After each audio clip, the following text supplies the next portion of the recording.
السلام علیکم۔ City public library مسجد شاہول کے اس چینل سے میں محمد جاوید آپ تمام سامعین کا خیر مقدم کرتا ہوں، استقبال کرتا ہوں اور آپ لوگوں سے گزارش کرتا ہوں کہ اس چینل کو لائک، سبسکرائب اور زیادہ سے زیادہ شیئر کیجیے تاکہ زیادہ سے زیادہ لوگوں تک یہ چینل پہنچ سکے اور زیادہ سے زیادہ لوگ اس سے استفادہ حاصل کر سکیں۔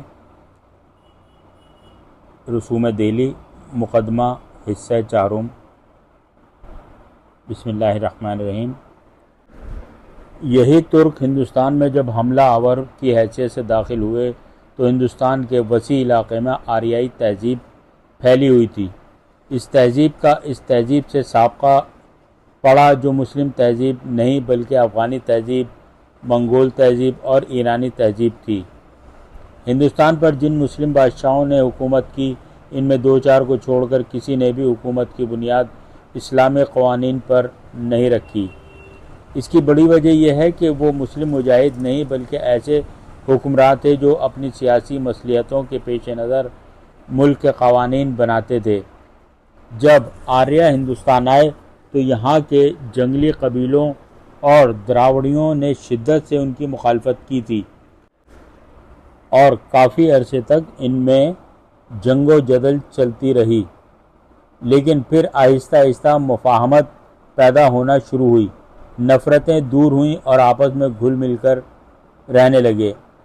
بالکل اسی طرح جب مسلمان ہندوستان آئے تو ہندوستانیوں نے مسلمانوں کو فاتح تو تسلیم کر لیا، لیکن اپنی نسلی اور مذہبی تعصبات کو دور نہ کر سکے۔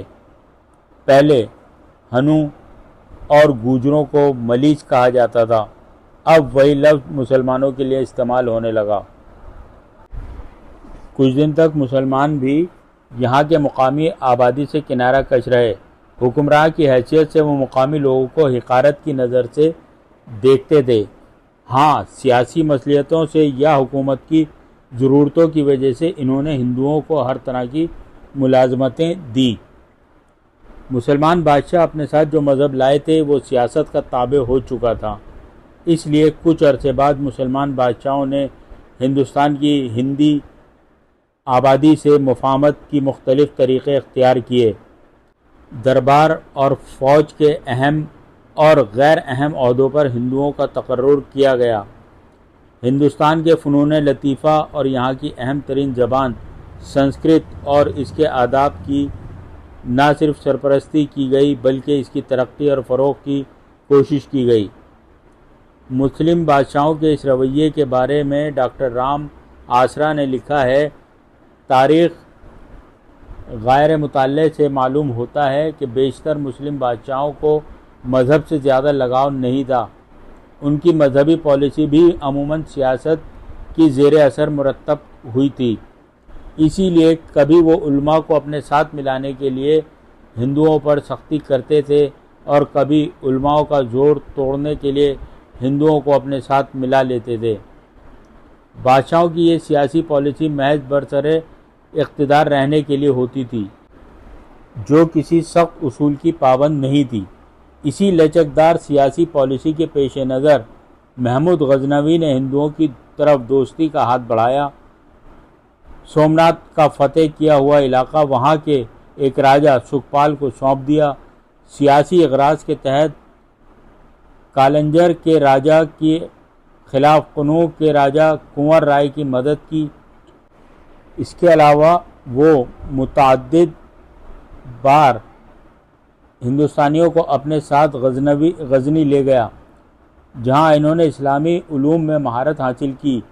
ہندوستانی علوم، معاشرت اور سیاست سے پوری واقفیت حاصل کرنے کے لیے وہ ابو ریحان البرونی جیسے عالم کو اپنے ساتھ لایا۔ البرونی نے ایک مدت تک ملتان اور لاہور اور بنارس میں رہ کر سنسکرت کی تعلیم حاصل کی اور کتاب الہند جیسا ہندوؤں کے جملہ علوم کا مستند قاموس تصنیف کیا۔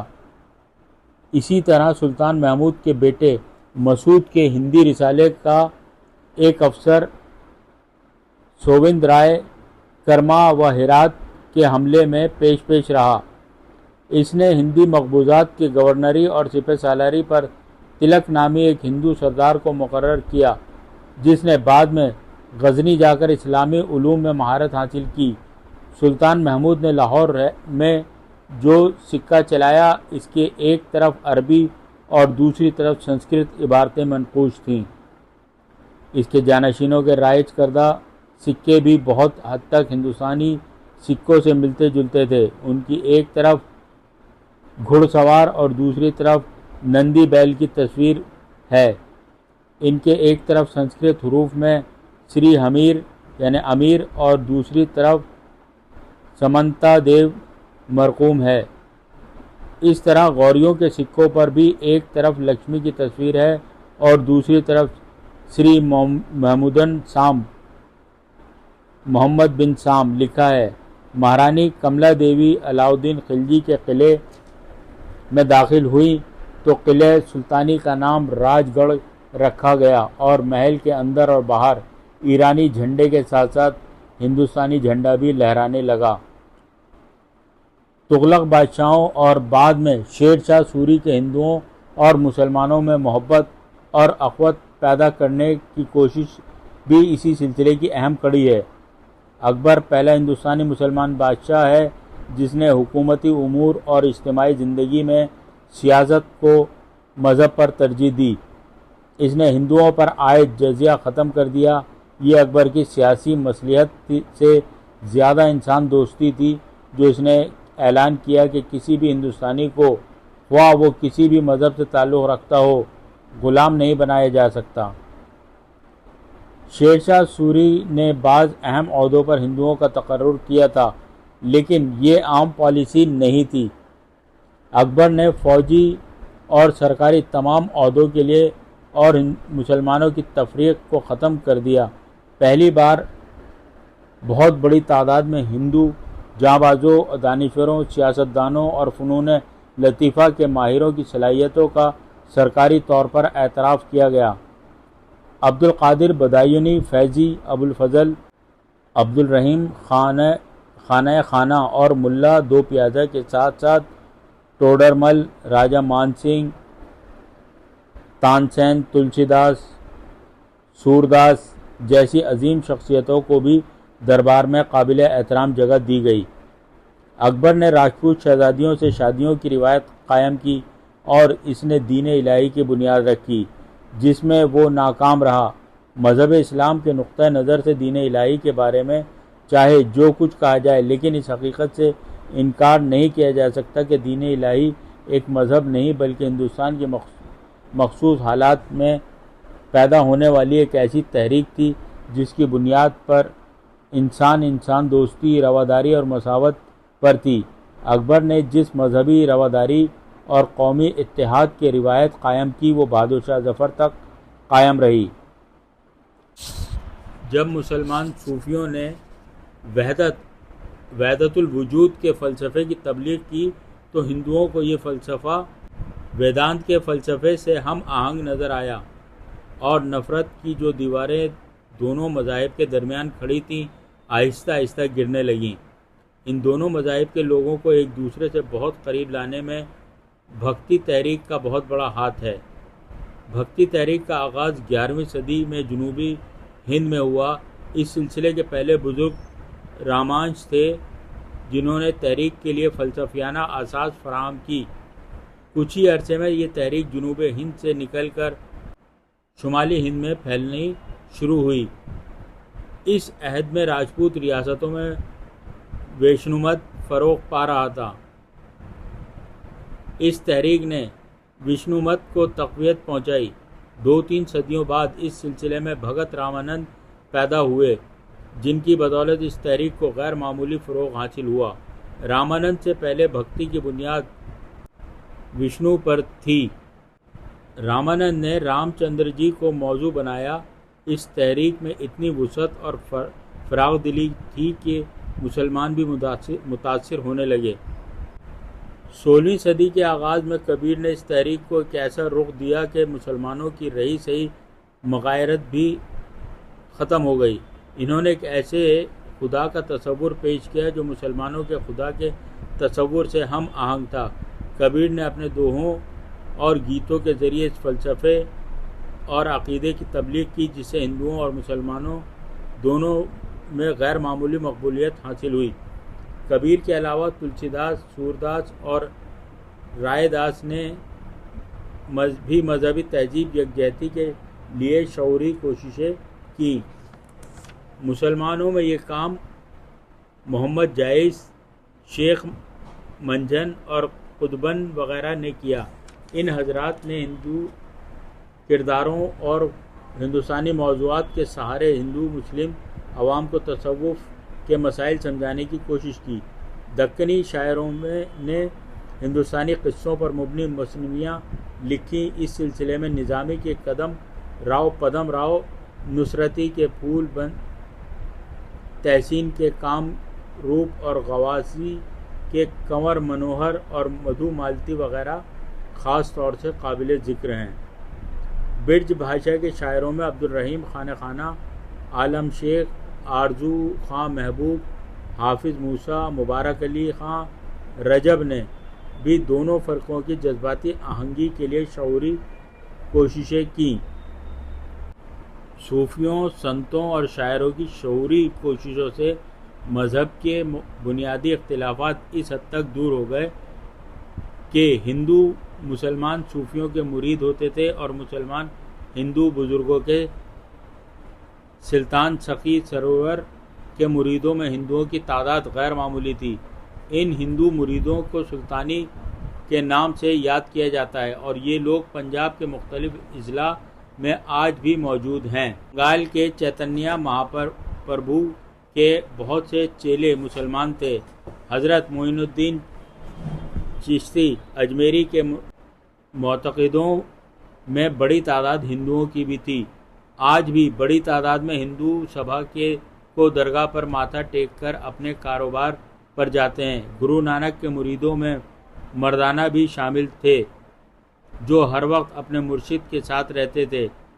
مذہبی رواداری کا یہ عالم تھا کہ سکھوں کی مقدس ترین کتاب گرنتھ صاحب میں بابا فرید کا خاصا کلام شامل ہے جسے انتہائی احترام کے ساتھ پڑھا جاتا ہے۔ سکھ اپنے دوسرے مذہبی پیشواؤں کے برابر ہی بابا فرید کا احترام کرتے ہیں۔ گرو ارجن دیو جی نے امرتسر کے گردوارہ ہرمندر صاحب کا سنگ بنیاد ایک مسلمان بزرگ سائیں میاں میر سے رکھوایا تھا۔ ہزاروں سال کی تاریخ میں بہت کم ایسا ہوا ہے کہ ہندوستان کی سیاسی وحدت کے رشتوں میں مربوط رہا ہو، ورنہ پورا ملک چھوٹی چھوٹی ریاستوں میں تقسیم رہا ہے۔ سب سے پہلے چندرگپت موریہ نے یونانی حکمراں سیلیوکس کو شکست دے کر ہندوستان کو یونانی حملوں کے خطرے سے آزاد کیا اور تمام شمالی ہند میں ایک ایسی سلطنت قائم کی جس سے سیاسی وحدت پیدا ہوئی۔ پھر اشوک اعظم نے اپنی سلطنت کو اتنا وسعت دی کہ انتہائی جنوبی ہند کے علاوہ تمام ہندوستان پر اس کی حکومت قائم ہو گئی۔ مغلوں کے عہد میں اکبر نے بھی اپنی سلطنت کی حدود کو غیر معمولی وسعت دی۔ اس سیاسی وحدت نے ہندوستانی عوام میں یہ احساس ضرور پیدا کیا کہ ان کا ایک دوسرے سے قومی اور تہذیبی رشتہ ہے۔ اس کا مطلب یہ نہیں کہ صرف چندرگپت موریہ، اشوک اور اکبر کے زمانے میں عوام میں متحدہ قومیت کا احساس تھا۔ حقیقت یہ ہے کہ ہندوستان کے کچھ زمانے کو چھوڑ کر ہمیشہ ہی چھوٹی چھوٹی حکومتوں میں تقسیم رہا ہے، لیکن پھر بھی تہذیب اور تمدن کے فروغ اور ارتقاء کے راستے میں یہ تقسیم کبھی رکاوٹ نہیں بنی۔ ہندوستان ایک وسیع اور عریض الملک ہے، اس لیے یہاں تہذیب کی کثرت اور رنگا رنگی ہے۔ مختلف علاقوں میں مختلف انداز کے کپڑے پہنے جاتے ہیں، مختلف دیوتاؤں کی پوجا ہوتی ہے، مختلف زبانیں بولی جاتی ہیں، مختلف تہذیبی اقتدار ہیں، لیکن اس رنگا رنگی اور کثرت کے باوجود ان سب میں کچھ ایسی قدریں مشترک ہیں کہ سب الگ الگ ہوتے ہوئے بھی ایک ہیں۔ اس وحدت میں کثرت اور رنگا رنگی تہذیب کی سب سے بڑی مظہر اردو زبان ہے، جو ہندوستان کو ہندی ایرانی تہذیب کی سب سے بڑی دین ہے۔ مسلم بادشاہوں کے سرکاری زبان ہمیشہ ہی فارسی رہی ہے۔ فارسی حکومت کے کاروبار کی زبان تو بن سکتی تھی، پڑھا لکھا طبقہ اس زبان کے ادب سے لطف اندوز بھی ہو سکتا تھا، لیکن عوام فارسی سے ناواقف تھی، اس لیے امراء، رؤساء اور شاہی ملازمین بلکہ خود بادشاہوں کو جب عام لوگوں یا عام آدمی سے گفتگو کرنی ہوتی تھی تو انہی کی زبان میں کرتے تھے۔ اس مقصد کے لیے مسلمانوں نے ہندوستان کی بہت سی زبانوں کا استعمال کیا۔ ان زبانوں میں ملیالم، تمل، پنجابی، بنگالی، اودھی، قنوجی، برج بھاشا، کشمیری، سندھی، گجراتی اور کھڑی بولی وغیرہ خاص طور سے قابل ذکر ہیں۔ یہ تمام زبانیں حکمرانوں کی زبانیں یعنی فارسی سے متاثر ہوئیں۔ کشمیری، سندھی، پنجابی اور کھڑی بولی نے فارسی رسم الخط کو اپنا لیا اور باقی زبانوں نے فارسی اور فارسی میں مستعمل عربی اور الفاظ مستعار کیے۔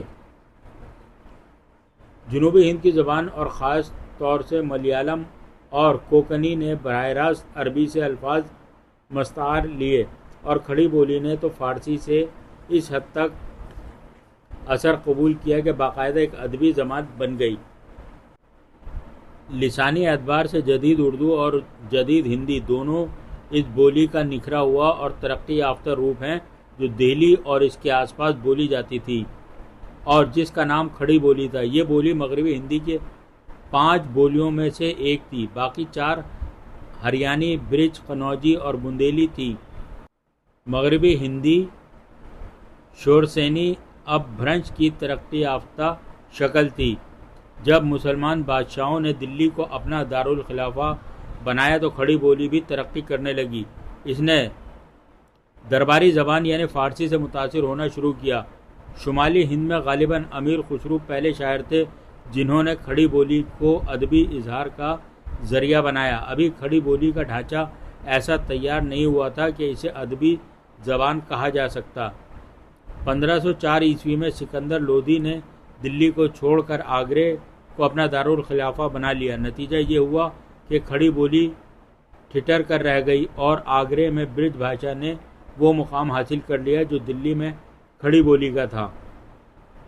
مغل بادشاہوں میں اکبر نہ صرف فنون لطیفہ کا زبردست سرپرست تھا بلکہ ادب نواز بھی تھا۔ اس نے برج بھاشا کی سرپرستی اس طرح کی کہ کچھ ہی عرصے میں اس بولی میں قابل فخر ادبی سرمایہ پیدا ہو گیا۔ کہتے ہیں کہ خود اکبر نے اس بولی میں اشعار کہے تھے۔ شاہجہاں نے اپنا دارالخلافہ آگرے سے دلی منتقل کیا تو اس عہد کی زبانیں بھی اس سے سیاسی واقعے سے متاثر ہوئیں۔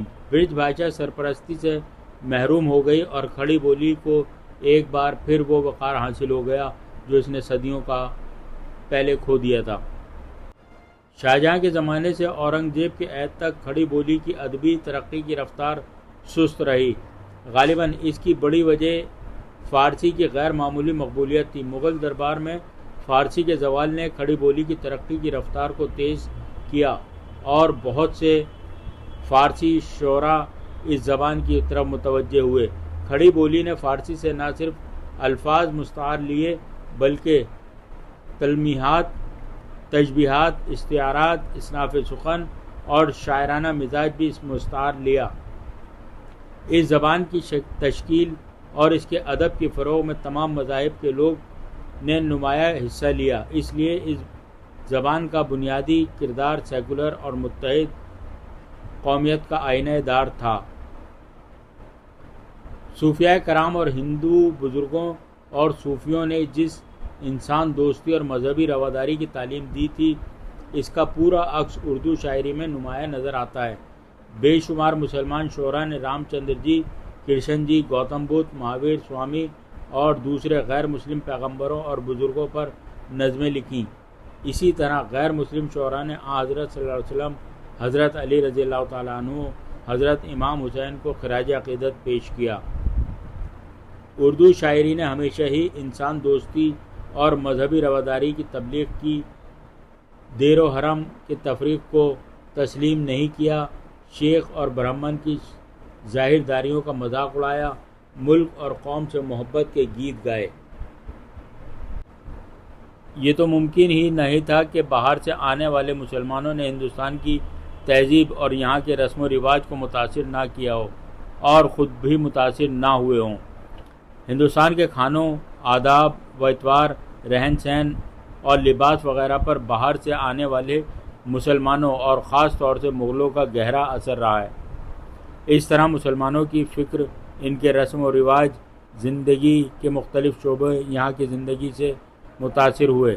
اس طرح ایک ایسی تہذیب وجود میں آئی جسے ہندو مسلم مشترکہ تہذیب یا دوسرے لفظوں میں ہند ایرانی تہذیب کہا جاتا ہے۔ اس مشترکہ تہذیب کی تشکیل میں ہندوستان کے ان مقامی باشندوں کو زیادہ دخل ہے جس نے مذہب اسلام قبول کیا۔ ان رانیوں کا بہت بڑا یوگدان ہے جنہوں نے مغل بادشاہوں سے شادیاں کی۔ نو مسلموں نے اپنے رسم و رواج برقرار رکھے۔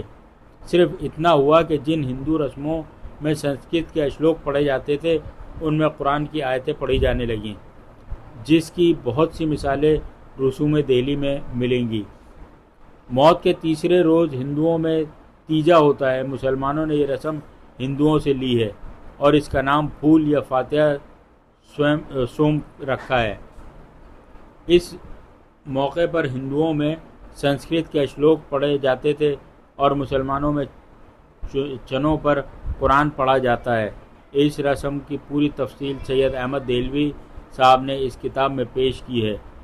ہندو دھرم کے بہت سے رسموں کا اسلام میں بدل پیدا کیا گیا۔ قبر پرستی اور نظر و نیاز بھی ہندو دھرم کے ہی دین ہیں۔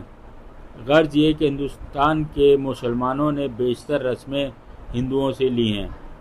شاہ عالم سے لے کر بہادر شاہ ظفر تک بعض ہندو تہوار مثلاً راکھی، ہولی، دیوالی اور دسہرہ وغیرہ قلعے میں باقاعدگی سے منائے جاتے تھے۔ یہ بھی کہا جاتا ہے کہ آداب تخت کے پاس و لحاظ میں ان شہزادوں کی ختنہ نہیں کرائی جاتی تھی جو تخت کے حقدار ہو سکتے تھے۔ ہندو دھرم کی بہت سی رسموں اور روایتوں کا مسلمانوں کے رسم و رواج پر ہندوستان کا اتنا گہرا اثر ہوا کہ بعض ایسی روایتیں جن کا تعلق 100% ہندو دھرم کے ماننے والوں سے تھا، مسلم رسم و رواج کا بھی حصہ بن گئیں۔ مثلاً ہندوؤں کے ہاں جب بچہ پیدا ہوتا ہے تو ایسے گیت گائے جاتے ہیں جن میں کرشن جی کی ولادت کا ذکر ہوتا ہے۔ مسلمانوں کے ہاں بھی ولادت کے موقع پر یہی جچہ گیریاں گائی جاتی تھیں۔ ہم نے کچھ عرصے پہلے تک وہ جچہ گیریاں سنی ہیں جنہیں سید احمد صاحب دہلوی نے نقل کیا ہے۔ مثلاً اس جچہ گیری میں البیلے نے مجھے درد دیا، سانولیا نے مجھے درد دیا۔ البیلے اور سانولیا سے مراد کرشن جی ہی ہیں۔ ہندوستانی مسلمان اور خاص طور سے مغلوں نے نہ صرف ہندو رسم و رواج اپنائے بلکہ اسی انداز پر کچھ نئی رسموں کو جنم دیا یا ہندوستان سے باہر کے بعض رسموں کو شامل کیا۔ مثلاً بچہ گیر کی رسم ہندوستانی نہیں ہے بلکہ بقول سید احمد دہلوی ترکی الاصل ہے۔ اس رسم کے علاوہ بچہ پیدا ہونے کے تمام رسمیں ہندوستانی ہیں اور ہندو اور مسلمان دونوں میں مشترک ہے۔ کہا جاتا ہے کہ سینک کی رسم شاہ جہاں کی والدہ جودھا بائی کی ایجاد ہے۔ اس رسم کی دلچسپ تفصیل سید احمد دہلوی نے بیان کی ہے۔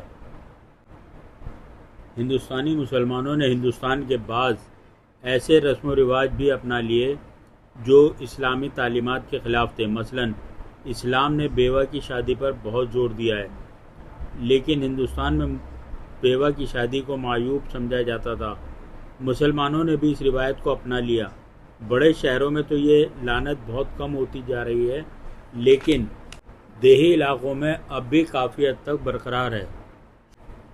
سہاگن اور بیوہ کے ساتھ سماج کا ہندوستان میں جو رویہ ہے وہ 100% ہندوستانی ہے۔ بعض رسموں میں صرف سہاگنی شریک ہو سکتی ہیں۔ شادی اور خوشی کی بہت سی رسموں کے موقع پر بیواؤں کو دور رکھا جاتا تھا۔ مسلمانوں کا بھی سہاگنوں اور بیواؤں کے ساتھ وہی رویہ ہے جو ہندوؤں کا ہے۔ تعلیم اتنی عام ہونے کے باوجود بیواؤں کے ساتھ یہ ظلم آج بھی ہوتا ہے۔ انسانیت کو اسلام کی سب سے بڑی دینی مساوات کا تصور تھا، جس میں ایک انسان کو دوسرے انسان پر نسل، علاقہ، زبان اور دوسری بنیادوں پر نہیں بلکہ ذاتی اعمال کی بنیاد پر ترجیح حاصل ہے۔ یہ تصور خلفائے راشدین تک تو قائم رہا اور پھر سماج کی مختلف حصوں میں تقسیم ہو گیا۔ ترکی اور ہندوستان دونوں ملکوں میں مسلم سماج 3 حصوں میں تقسیم تھا۔ نمبر 1 LSF، نمبر 2 رعایا اور نمبر 3 تجار۔ ضیاء الدین برنی نے مسلم سماج کو 2 حصوں میں تقسیم کیا ہے، اشراف اور اجلاف۔ ابو الفضل نے 4 طبقوں میں سماج کی تقسیم کی ہے، بادشاہ اور اس کا خاندان، فوجی امرا، دیوانی اور مذہبی امور کے عہدیدار، اور نمبر 4 محصول دہندگان۔ ابتدائی سے مسلم سماج مہاجرین مسلمان اور دیسی مسلمان میں تقسیم تھا۔ مہاجرین مسلمانوں کی بھی کئی قسمیں تھیں، عربی، اجمی، پھر ان میں بھی علاقوں کی بنیاد پر تقسیم در تقسیم تھی۔ دیسی مسلمان سے مراد وہ ہندو ہیں جنہوں نے اسلام کو قبول کیا تھا۔ یہ ہندو اپنے ساتھ جو ذات پات کا نظام لے کر آئے تھے وہ مختلف صورتوں میں برقرار رہا۔ ڈاکٹر محمد عمر نے اپنی کتاب ہندوستانی تہذیب کا مسلمانوں پر اثر میں اس موضوع پر بہت تفصیل سے بحث کی ہے۔ ڈاکٹر محمد عمر نے 1931 کی مردم شماری کی رپورٹ کے حوالے سے مسلمانوں کے مندرجہ ذیل ذاتوں کا ذکر کیا ہے۔ نمبر 1 اشرف، سید، مغل، پٹھان اور شیخ۔ نمبر 2 مسلم راجپوت۔ نمبر 3 میواتی مسلمان۔ نمبر 4 پاک کام کرنے والے ذاتی، مثلاً جلاہے، درزی، قصاب، حجام یا نائی، کنجلے، میراثی، کمہار، منہار، دھنیا، تیلی، دھوبی، گدی اور فقیر۔ نجس کام کرنے والی ذاتیں، بھنگی اور چمار وغیرہ۔ ان ذاتوں کا سلسلہ یہیں ختم نہیں ہو جاتا بلکہ ان کی تقسیم در تقسیم ہے۔ آج بھی ایسے لوگوں کی کمی نہیں ہے جو کنواری بیٹیوں کو بڑھیا کر دیتے ہیں، لیکن ان کی شادی ایسے لڑکوں سے کرنا پسند نہیں کرتے جو ان کے خیال کے مطابق یا ان کی ذات سے کم کے ہیں۔ غرض یہ ہے کہ مسلمانوں کے تقریباً تمام رسم و رواج ہندوستان ہی میں وجود آئے ہیں اور ہندوؤں سے ہی لیے گئے ہیں۔ سید احمد دہلوی نے اپنی کتاب رسوم دہلی کا آغاز ان الفاظ سے کیا ہے: پہلے اس سے کہ میں ان رسموں کو شروع کروں اس قدر عرض کر دینا مناسب جانتا ہوں کہ مسلمان کی عورتوں اور ان کے سبب ان کے مردوں میں جس قدر رسمیں مروج ہیں وہ تقریباً سب کی سب ہندووانی رسمیں ہیں، جن میں سے بہت سی رسمیں تو جوں کی تو ہیں، بعض کے نام تو وہی ہیں مگر طریقے بدل گئے ہیں، بعض میں برائے نام فرق کر دیا ہے، بعض کو مذہبی امور میں بتغیر نام شامل کر لیا گیا ہے۔ مثلا رسم تیجا ہندوؤں میں، فاتحہ رسوم یا پھول مسلمانوں میں ہے۔ جیسا کہ پہلے بتایا جا چکا ہے کہ خلفائے راشدہ کے بعد خلفائے امیہ نے اسلام کے بنیادی اصولوں میں بعض اہم تبدیلیاں کی تھیں۔ تبدیلیوں کا یہ سلسلہ پھر کبھی بند نہیں ہوا۔ اسلام میں جس ملک میں گیا وہاں کے مقامی رسم و رواج کے سانچوں میں اسے خود کو ڈھالنا پڑا۔ ہندوستان میں اسلام کا بالکل مختلف سماجی ڈھانچے سے وابستہ پڑا۔ رعیت کا دل جیتنے اور مذہبی حکومت برقرار رکھنے کے لیے بادشاہوں کو مذہبی، سماجی اور سیاسی اقتدار کے معاملے میں قدم قدم پر سمجھوتے کرنے پڑے۔ ان سمجھوتوں سے ایک نئے ذہن کی تشکیل ہوئی۔ یہی وہ ذہن ہے جس نے اکبر کے دین الہی کی تحریک کو جنم دیا۔ ہندوستان میں مشترکہ کلچر کی اس شعوری اور اکثر اوقات غیر شعوری تحریک کی مسلمان علماء مخالفت کرتے رہے۔ بقول ڈاکٹر تارا چند التمش اور اس کے بعد کے ادوار میں مشکل ہی سے کوئی ایسی سلطان دکھائی دیتا ہے جس کا علماء سے تصادم نہ ہوا ہو۔ التمش پر سید نور الدین مبارک غزنوی کی جانب سے غیر اسلامی شاعر اختیار کرنے کا الزام عائد کیا گیا تھا۔ ضیاء الدین برنی نے بلبن میں محمد تغلق اور دوسرے سلاطین دہلی کے اس رویے کی مذمت کی کہ انہوں نے خلفائے راشدہ کے مسلک پر غیر مسلم ساسانی شہنشاہوں کو ترجیح دیتے ہوئے ان کی طور طریقے اپنا لیے اور ان کی سیاسی اور سماجی پالیسی اختیار کر لی۔ قاضی مغیث الدین نے علاء الدین خلجی سے یہ شکوہ کیا کہ وہ شریعت کی راہ سے بھٹک گیا ہے۔ بیشتر علماء ہمیشہ ہی سے مشترکہ کلچر کے خلاف رہے۔ لیکن اس مخالفت کا پہلی بار منظم طور پر بھرپور اظہار حضرت سید احمد سرہندی مجدد الثانی سے ہوا۔ مجدد الفسانی نے کی تحریک دراصل اس ذہن کے خلاف بغاوت تھی جس نے دین الہی کو جنم دیا تھا۔ صوفیاء کرام نے ہندوستان اور ایران کے زیر اثر وحدت الوجود کے فلسفے کو فروغ دیا۔ اس فلسفے کے تحت شریعت پر طریقت کو ترجیح دی گئی، جس سے اسلام کے بعض بنیادی اصولوں کی نفی ہوتی تھی۔ اس کے علاوہ قرآن اور حدیث کی تفسیر اس طرح کی گئی کہ بدعت حسنہ کے نام پر اسلام میں نئی چیزیں شامل ہو گئیں۔ یہ مسئلہ صرف ہندوستان ہی میں نہیں بلکہ جیسا میں نے پہلے عرض کیا کہ پوری دنیا میں ہی تھا۔ اس لیے حضرت مجدد الفسانی کے تقریباً 200 سال بعد سعودی عرب میں محمد عبد الوہاب اور ہندوستان میں سید احمد بریلوی نے غیر اسلامی رسم و رواج کے خلاف ایک تحریک شروع کی جسے وہابی تحریک کہا جاتا ہے۔ 18ویں صدی میں جب مغل اور ترکستان میں عثمانیہ حکومت کا زوال ہوا تو جن مسلم دانشوروں کا خیال تھا کہ مسلمانوں کے زوال کا سب سے بڑا سبب یہ بھی ہے کہ اسلام میں غیر اسلامی عناصر داخل ہو گئے ہیں، ان میں شاہ ولی اللہ کا نام سر فہرست ہے۔ انہوں نے ہندوستان کے مسلمانوں کے نظام حکومت، ان کے مذہبی تصورات اور سماجی زندگی پر تنقید کر کے کوشش کی کہ اسلام میں بدعتوں سے پاک ہو کر خالص ہو جائے، لیکن شاہ ولی اللہ کی یہ تحریک اپنے مقصد میں ناکام رہی اور رسم و رواج کی پابندی اسی طرح کی جاتی رہی۔ علم سماجیات کی روشنی میں رسم و رواج کے بارے میں چند باتیں کرنی ضروری ہیں۔ رسموں کو ہم 3 حصوں میں تقسیم کر سکتے ہیں: مذہبی سیکولر اور مذہبی سیکولر۔